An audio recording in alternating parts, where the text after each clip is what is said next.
You may have noticed in the Jataka tales that there's talk about God realms and hell realms and animal realms and so much of Buddhism. You read Suzuki Roshi and Dogen, and there's all these assumptions that you know everything that came before.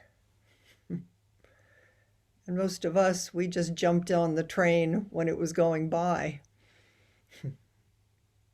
So I think it's helpful sometimes to quote, go backwards, which isn't going backwards at all. It's going right here. And I think, I didn't read the article, but I saw in the New Yorker, there was an article about maybe this was the time, for the first time in the world, that we would really be able to read Dante's Inferno and understand it. I mean, always before, it was like life was hard, but it was pretty good. I mean, for us, because we're at the top of the pile, but now I think it's close enough in that these teachings, the early Pali teachings and the Theravadan teachings, I mean, the Theravadan and the Tibetan teachings, the iconography, the pictures, the symbolism of the Tibetans is so graphic. I actually just love it. And the wheel of life um, feels, it's not exactly Dante's Inferno, but it normalizes to me these teachings the same way the Jatakas is what's happening now has been going on forever. Human beings are crazy. No, excuse me. It's just now we're going, oh my goodness. And we're also Buddhas, waking up to be Buddhas. So there's something in the normalization of human confusion and delusion, so that instead of getting caught and turned in it more and more, we can just go, oh, yes. And whatever we're seeing out there is, where is it in here? And can we find peace and healing in our own body and hearts and minds in the midst of the turning that frees everyone and everything, all beings, so that all beings can know peace and healing. Someone said to me today, a long-term practitioner, he said that someone said to him, we were agreeing about the truth of it, is that in each period of Zazen, there are moments of enlightenment. Just a moment where you go, oh, this is it. It's just some sense of peace or ease or spaciousness. Sometimes you have to look really carefully because most of the time it just feels like it's going round and round. But I think if you notice, and the longer you practice, you notice, is maybe it's on the end of the exhale, or is that nirvana isn't someplace else. It's right here. And we wake up and have a taste. And we little by little have more spaciousness or remembering of, oh, this is just human confusion. Here it is. So I thought I'm going to use I'm using a number of things, but a reference book, The Wheel of Life, Buddhist Perspectives on Cause and Effect by the Dalai Lama. In a minute, we're going to put but not now, because I'm going to say some things, the Wheel of Life. And also it's Trungpa did a lot of teaching on this, and this is one of Trungpa's teachings, his students, Awakening from the Daydream. I'm going to read you something from the Dalai Lama's commentary. It is a fact. That's pretty strong. Only the Dalai Lama would get away with that, but I think we might agree. It is a fact that everybody wants happiness. Everybody wants happiness and does not want suffering. You really can't argue over this. But there is a disagreement about how to achieve happiness and how to overcome problems. There are many types of happiness and many ways to achieve them. and there are also many types of suffering and ways to overcome them. As Buddhists, however, whether you call yourself that or not, you wouldn't be here if you can call yourself whatever you want. As true bodhisattva human beings, we aim not merely for temporary relief and temporary benefit, but for long-term results. Buddhists are concerned not only for this life, but for life after life, if you believe in lifetimes, or for moment after moment, and on, forever. We count not weeks or months or even years, but lives and eons. Big perspective.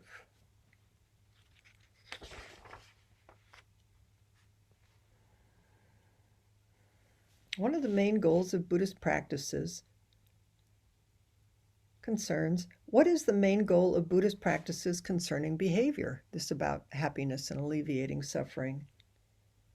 It is to tame one's mental continuum, to become non-violent. This turning that's going on in our heads all the time is to tame it. It's like, oh. Take a breath, some sense of ease and peace in the midst of it. The root of all the Buddhist teachings is compassion. The root of all the Buddhist teachings is compassion. The excellent doctrine of the Buddha has its roots in compassion, and the Buddha teaches these doctrines, and the Buddha who teaches these doctrines is even said to be born from compassion. The chief quality of a Buddha is great compassion. This attitude of nurturing and helping others is the reason why it is appropriate to take refuge in Buddha.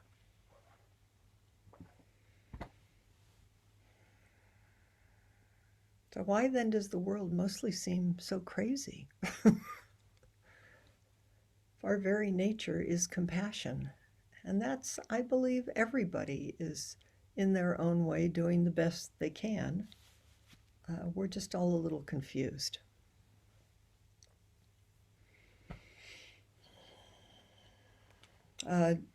Little basic Buddhism here. It's always good to go back to the basics. There are 3 marks.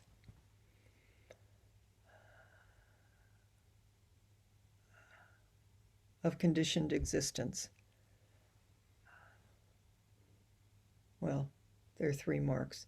The 3 marks are that marks of unconditioned existence are impermanence, no self, and some teachings say, the traditional teachings say the existence of suffering, and Thich Nhat Hanh flips that because he says then you go around saying life is suffering, and that's not what the Buddha is teaching.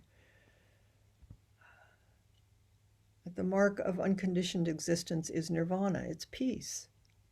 It's ease. It's love. And we suffer because we keep thinking we have a separate self. I mean, I think I have a separate self. You do too. I'm not trying to tell you you don't. But we get pretty attached to it, each in our own little particular way. But Buddhist teachings would say, yeah, you have your own particular way and wake up to it. But if you look really carefully, all human beings are doing this. And then the Buddha in the early teachings, in the Theravadan teachings, and you'll see this in the Wheel of Life, said this becomes this, and then this gives rise to this, and this gives rise to this. And the more you can identify it and stop it before the wheel starts turning and turning, the more you can remember the truth of who you are and what it is that you really want to be enacting. So we imagine a separate self. We imagine impermanence to be permanent. And the condition of the world is we basically see through the eyes of moments of satisfaction, but a lot of dissatisfaction. We compare one thing to another. We like it, we don't like it. Nirvana, found this definition today, I like it, is dwelling happily in things as they are. It's so simple. What would it be to dwell happily in things as they are?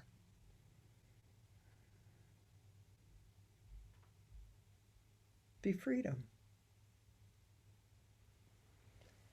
So the world that we identify with most of the time, self, other, trying to control it, dissatisfaction, I want it, I had it, you got it, you took it away from me, maybe you could take, the whole, and is called samsara.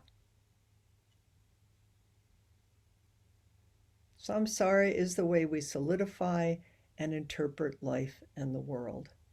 And it's because somebody told me at the all-day sitting that one of their relatives, someone they loved, told them that they were ignorant.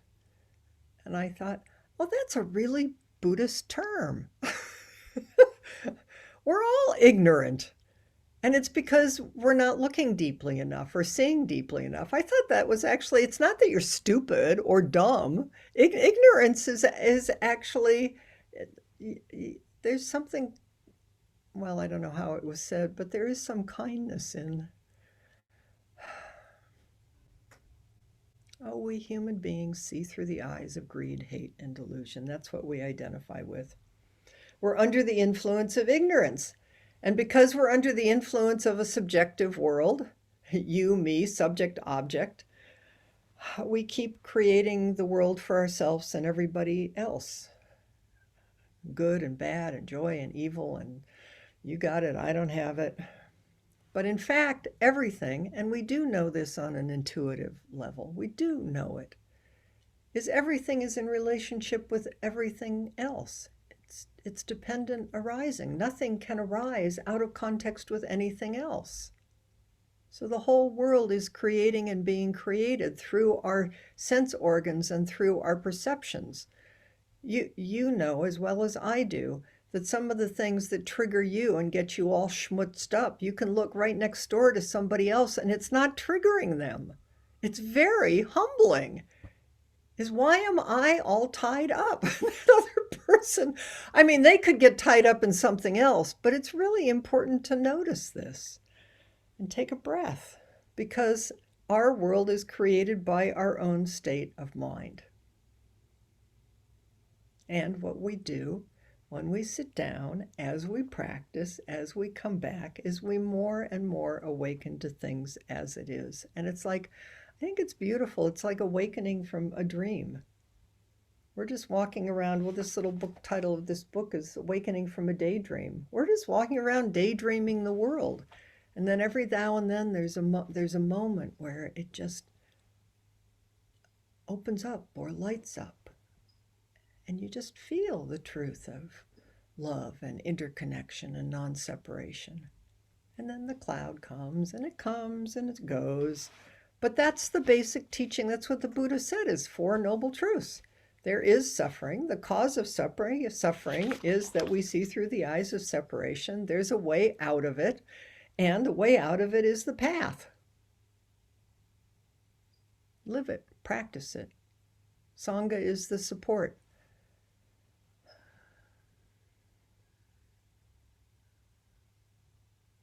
So, to wake up, the early teachings say you need to understand the cycles of conditioned existence, which means you need to understand cause and effect. Cause and effect is really simple. I love this basic phrase, this is because that is. Because this happens, that happens. And this is because that happened. But if that doesn't happen, this doesn't happen. So the more you can sort of turn it back or wake up in the middle of it, that which you are completely convinced that somebody did to you or the way the world is in a grip of certain worldviews right now. I mean, we're really in the grip of some very strange worldviews right now. Not of us, of course, but those other ignorant people out there. But we should notice that it triggers us.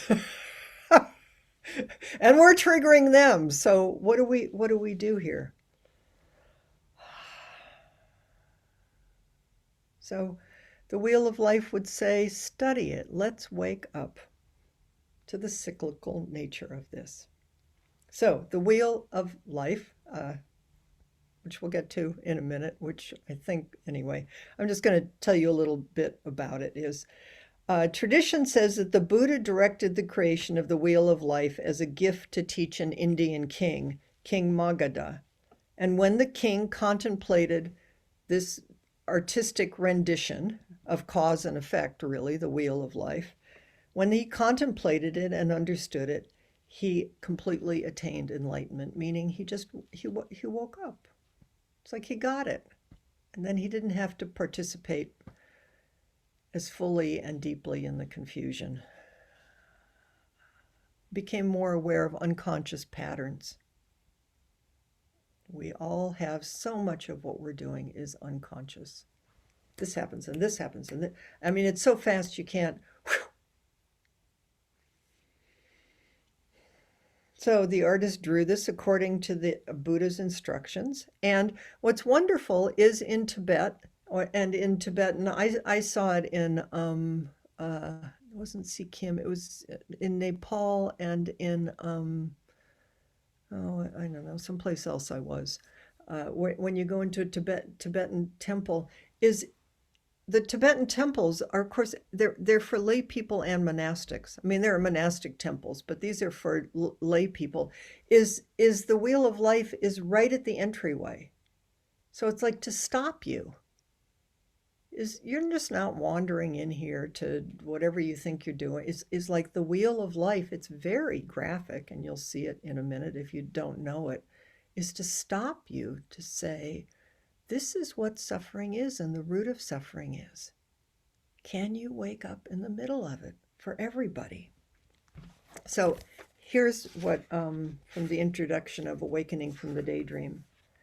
The Wheel of Life is a Buddhist allegorical painting dating back to ancient India.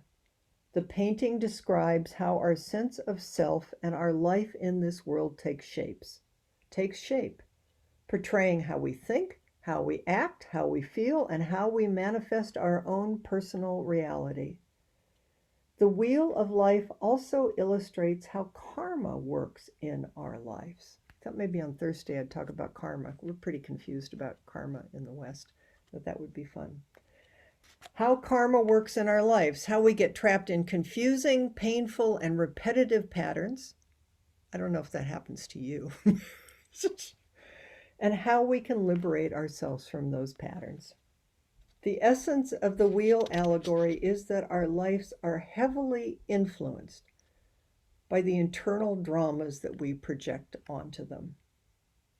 That we ourselves are creating a daydream world in which we live most of the time. And we experience the daydreams to be real and to react to it accordingly. This person doesn't like me, so I feel depressed. I'm in love, and now everything is going to be perfect.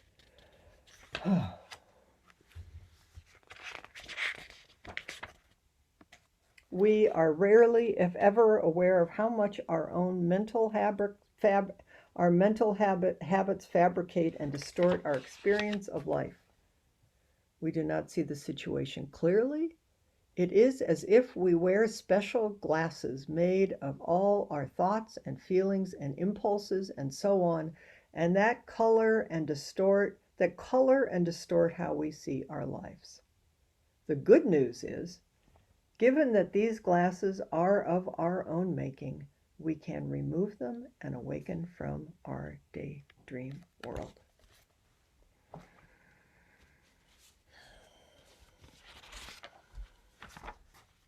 Okay, so I think Debbie's going to put it up, and I'm just going to talk while you look at it.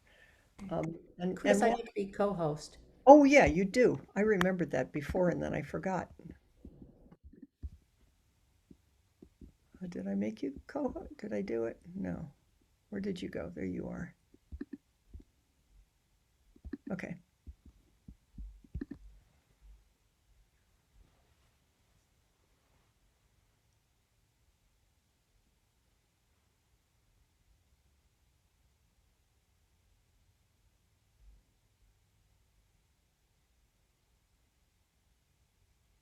There we go. So I'm going to ask you, first of all, just, well, through the whole thing, is stay in your body. What's your visceral response to this?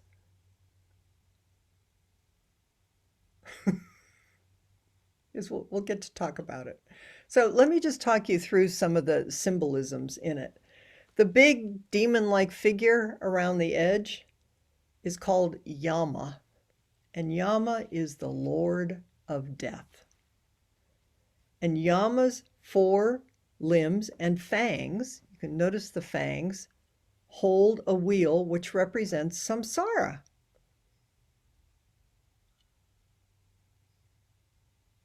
Samsara is the arising and passing of skandhas, which are form, feeling, sensation, impulse, consciousness, which keeps creating each moment. Don't forget it. Don't worry about any of this. But mostly how each moment comes into existence and we keep interpreting it through the grip of Yama, because his 4 arms are birth, his 4 limbs, sickness, aging, and death. So we're caught in the cyclical existence of birth. We've all been born. We're all probably at one time or another going to experience sickness. We're all going to age and are aging from the minute that we were born, and we are all going to die. That's just the truth of it. I think in other cultures, people aren't so afraid to look at this. In our culture, I think we're really a death-adverse culture. But this image says, don't forget what's at the source of this. Here's a commentary by Bhikshuni Thumded Chodron. She says, when we remember death, it helps us distinguish what's valuable from what's not valuable in our lives, what's important and what's not important. When we don't remember transience, when we don't remember our mortality, we make big deals out of very small incidents, and we create incredible negative karma because we latch onto some small things in our life and think it's a great disaster, and we create so much dissonance and suffering. The awareness of death really helps the mind to discriminate what's important from what's not important, and that automatically makes life more peaceful and our Dharma practice more penetrating. One would hope that something like the pandemic might bring us all together.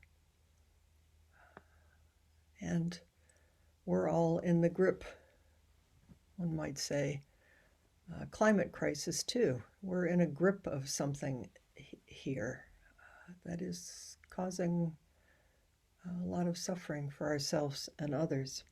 So around the edge, on the outer edge of this wheel that Yama is carrying, are called the 12 links of interdependent origination. And they're more detailed about the arising of birth, death, cause and effect. Trungpa called it samsaric chain reaction. Again, it just, things arise so quickly, our karmic life and impulses. The 12 can be seen as stages in the evolution of an individual human being or any other living being, but they can also be applied to states of mind, which are continuously arising, developing, and passing away.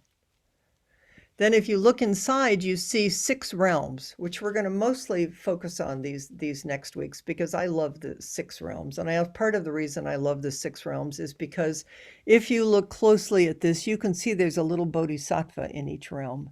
And often that little bodhisattva is known as Jizo, but it could be any bodhisattva that you want it to be. But there's help there.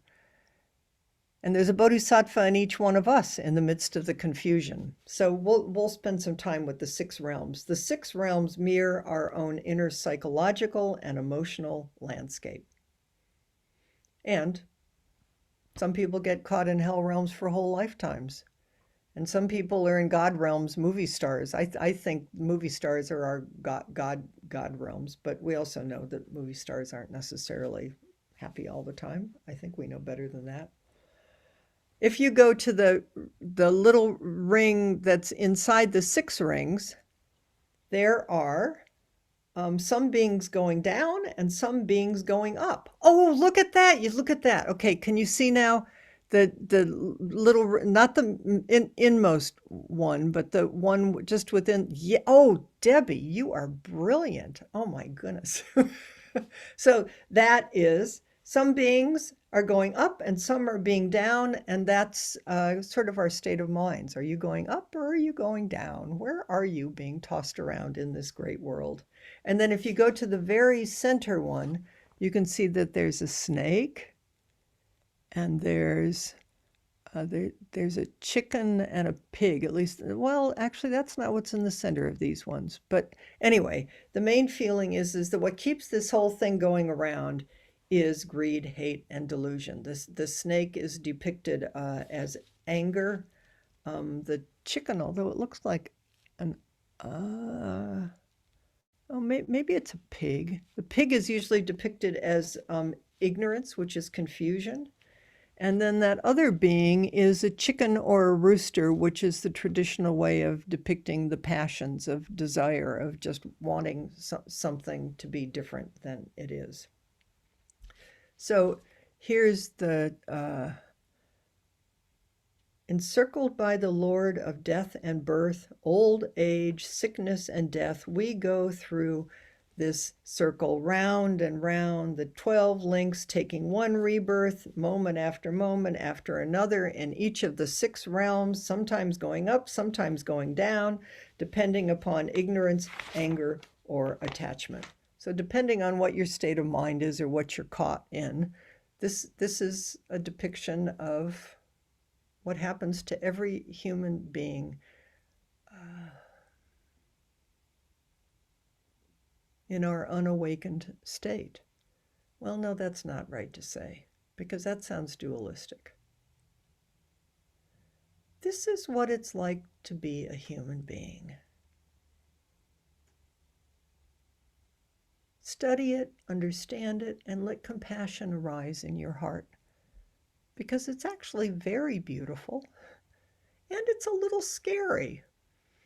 So pay attention, because if you go up, Debbie, if you go up on the, can you put it up? Yeah. We'll see what's on this one. Usually I'm not sure it's on this one. No, it's not. But often in the upper left-hand corner there's the Pure Land, which is, it's not here, or maybe it's that little cloud up there. Is that behind all this, it's like the image of behind all the clouds, there's always a open blue sky. It's always here. It never goes away. That's what we're waking up to. And usually on the right side, which isn't in this particular one, there's a Buddha pointing. And he's just saying, practice with this. This is what you want to wake up with. So I'm because the question I wanted to ask us, is your visceral response to Yama, this demon being that is grasping onto all of this, because it does feel like the world is caught in the grips of something right now, and maybe each one of us has our own particular way of being caught in this time in the world or in our own particular lives. So let's put this away, Debbie, for now.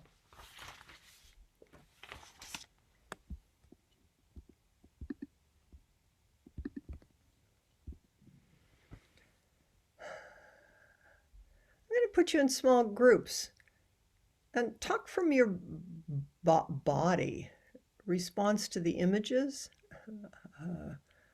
of Yama. What's that bring up inside of you? What are